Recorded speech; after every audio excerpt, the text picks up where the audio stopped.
The Joe Rogan Experience. Me and Dr. Peterson talked a little bit about censorship in the Yu-Gi-Oh! Anime. On a similar note, let's talk about banned Pokémon episodes. In the first season, there were a few banned episodes. One in particular that has fallen into infamy thanks to the internet is episode 38, Electric Soldier Porygon.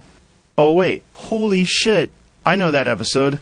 Wasn't that the one where Porygon started flashing a bunch of blue and red lights and sent a bunch of kids to the hospital? Towards the end of the episode, there's a sequence of flashing lights that unfortunately caused a lot of kids who suffer from epilepsy to experience seizures. When it debuted in Japan on December 16th, 1997, several children were rushed to the ER.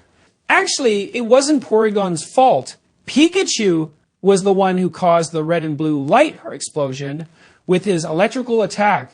But you could be darn sure that he wasn't to be blamed for this, due in part to him being the main character, also the mascot of the entire franchise. This prevented him from facing any repercussions. Now, if I'm not mistaken, it was because of this whole incident, Porygon and its evolutions were never used in the anime series. That's true, but you can briefly see a shot of Porygon in the episode A Chancy Operation, as well as in the Pokérap, of course. Porygon 2 and Z would also appear in movie 15, Kyurem vs. the Sword of Justice. Were there any major repercussions that came with this episode? Oh, several, too many to even begin to count.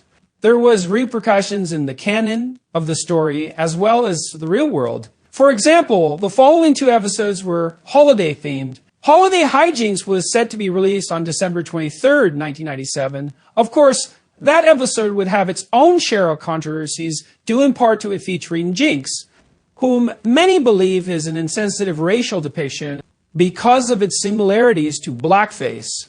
Of course, that was all nonsense, and it was never intended to be racial. Rather, it was intended to be a reference to Gonguro fashion that was popular in Japan during the late 90s. Oh shit, so that's why they changed Jinx to a purple Pokemon. That is 100% accurate. They felt it was better to just avoid the controversy altogether by changing Jinx's color from black to purple. That's insane, I had no idea.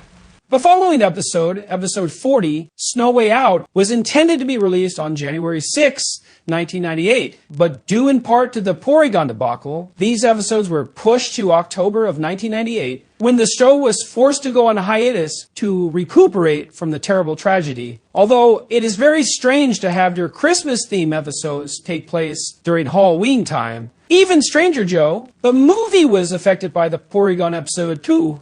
How so? The hiatus caused an episode about Mewtwo's origin to be scrapped entirely. This meant that the team that was in charge of developing the movie had to include the origin story in the movie itself. That was the short that played before the movie. I mean, other than Pikachu's Vacation, which was amazing, except when Charizard got his head stuck. That was pretty sad. I'm glad they got it out. Yes, the movie suffered several pacing problems due to this episode. But all things considered, they were able to pick up the pieces and make a comprehensible film that I still enjoy to this day. Me too. By the way, what is your favorite Pokemon? That's a great question. One that definitely can change depending on my mood. But I'm going to have to say Crawdaunt. I love its typing and design, with that massive star atop its head. Really is a cool looking Pokemon. The only thing I don't like about it is its name. Oh, come on. That's a cool name. You have to admit, that is a pretty cool name. Crawdaunt? Sure, it's not that it isn't cool. It's more that they missed a perfectly good opportunity. They should have called it Lobstar. I mean, come on. It's a lobster. It's got a star on his head. Oh, you know what? I take that back. That would have been way better.